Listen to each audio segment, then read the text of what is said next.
Yeah. Moving on to the next fight of the night, though, we got Neil Magny versus Michael Morales.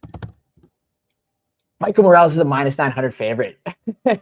He's coming off of a win. He's 16-0. He's coming off of a win to Jake Matthews. He's got 11 knockouts in his 16 wins. He's 4-0 in the UFC. We've talked about it on the show before. Neil Magny's kind of those like gatekeepers for the division, right? And that's kind of what it feels like they're doing here, you know. Obviously, Michael Morales hasn't fought anyone crazy, and Neil Magny is also coming off of a win, so you got to keep that in mind as well. And it was a decent win in that. But it's so hard going against a minus 900 favorite. This fight's probably going to end in KO. Magny, I guess I should say, he's got better like grappling in a sense, but Morales has 91% takedown defense.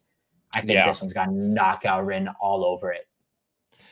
It's interesting because Morales is another situation here to Shabazian. Obviously, Morales is a totally different career trajectory, but like I kind of feel like Morales needs to get a knockout here just because he's won his last couple of fights pretty dominantly, but they've been by decision, and they just weren't the most exciting fights. I'm going to be honest. And this is a guy that is like he has potential, you know, championship contender written all over him. Like this guy will probably fight for a title at some point in his career.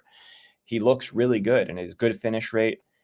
But since he's gotten into the UFC, it's been decisions. You know, it's been It's 2-2, like 2 knockouts, 2 decisions out of his 4 wins. So I think he needs a knockout here. Magny is like, he's a gatekeeper. This is like the fight that decides, like, okay, are you a good top 15 fighter or not? Right. That's who Neil Magny is. That's what gatekeeper means. Neil Magny just put it on Mike Malott, dude, at UFC in Canada. I think it was UFC 297. Yeah. Malott was like dominating that fight.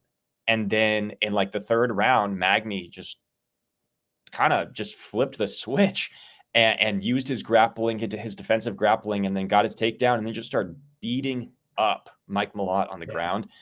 I don't see that happening in this fight. No. I like Neil Magny a lot. I think Miles Morales, that's Spider-Man. Michael Morales should dominate. I like your bet by KO simply because I think he needs a KO. I think he needs to do it. I think he needs to prove that he can finish a guy like Neil Magny to prove that you can fight for a title at the UFC level. Yeah. I agree with what you said about Neil Magny and Mike Malott as well. I think that was more on Neil stepping it up. And I just don't view, I guess, Mike in the same category that I view Michael Morales right now. I know it's early. I know he hasn't fought anyone serious, but being 16-0 versus 10-1 it does play a role, you know.